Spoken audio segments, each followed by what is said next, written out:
5 simple step जो आपके PCOS को रिवर्स करने में आपकी हेल्प कर सकता है। तो पीसीओएस को मैनेज कर पाना थोड़ा डिफिकल्ट एंड चैलेंजिंग हो सकता है, बिकॉज पीसीओएस में आपको बहुत सारी चीजें करनी होती है। आपको आपका मूड भी बैलेंस करना होता है, आपका वेट भी मैनेज करना होता है, और साथ ही साथ आपको बहुत ही पॉजिटिव रहना पड़ता है, जिसकी वजह से आपके जो हार्मोन्स हैं वो नेगेटिव वे में ना जा पाए और हार्मोन डिसबैलेंस को और प्रमोट ना करे। तो पहला स्टेप है, मॉर्निंग से शुरू करेंगे। फर्स्ट स्टेप है आपका, मॉर्निंग में उठने के बाद 1 से 2 ग्लास थोड़ा हल्का गुनगुना पानी लेना है, वो अच्छे से पीना है आपको। उसके बाद फ्रेश होने के बाद आप कुछ 10-15 मिनट के लिए मेडिटेशन या फिर ब्रीथिंग एक्टिविटी ये प्रैक्टिस कीजिए। देन सेकेंड स्टेप आता है आपका एक्सरसाइज, यानी कि आपको फिजिकल एक्टिविटी में खुद को इंगेज करना है। इसके लिए आप योगा भी चूज कर सकते हैं या फिर स्ट्रेंथ ट्रेनिंग भी कर सकते हैं।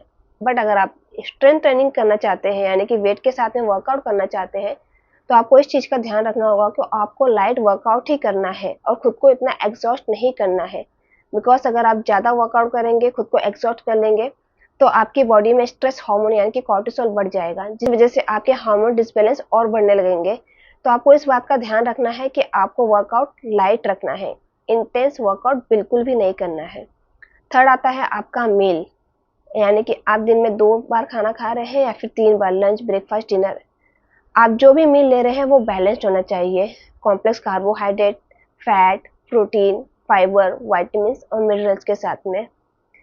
और उसके साथ ही साथ आपको जंक फूड टोटली अवॉइड करना होगा, यानी कि बाहर का खाना बिल्कुल अवॉइड करना होगा, सिर्फ घर का बना हुआ खाना ही खाना होगा। फोर्थ आता है आपका, जो आप ड्रिंक लेते हैं किसी भी तरीके का, वो आपको अवॉइड करना है, और खास करके कैफिनेटेड ड्रिंक यानी कि चाय या फिर कॉफी। अगर आपको ऐसी कोई हैबिट है तो वो आपको थोड़ी सी स्टॉप करनी होगी या फिर उसको आपको लिमिट करना होगा। आप खाली पेट टी या कॉफी बिल्कुल भी ना लें, इसकी वजह से आपके बॉडी में एसिडिटी और ब्लोटिंग बढ़ जाती है। अगर आपको टी, कॉफी ऐसा कुछ भी लेना है तो आप आपके ब्रेकफास्ट के हाफ एन आवर्स या फिर 45 मिनट्स के बाद में ले सकते हैं। फिफ्थ आता है आपका ग्रेटिट्यूड प्रैक्टिसिंग, यानी कि थैंकफुलनेस, माइंडफुलनेस।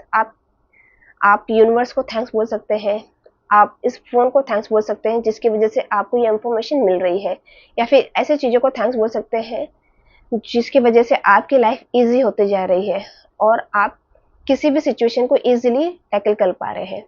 तो ये सारी चीज़ें आपको प्रैक्टिस में लानी होगी और अपने माइंड को पूरी तरीके से पॉजिटिव रखना होगा। माइंडफुलनेस के साथ में सारी चीज़ों को आपको करना होगा, जिसकी वजह से आपके लाइफ में ये पॉजिटिव इम्पैक्ट कर सके।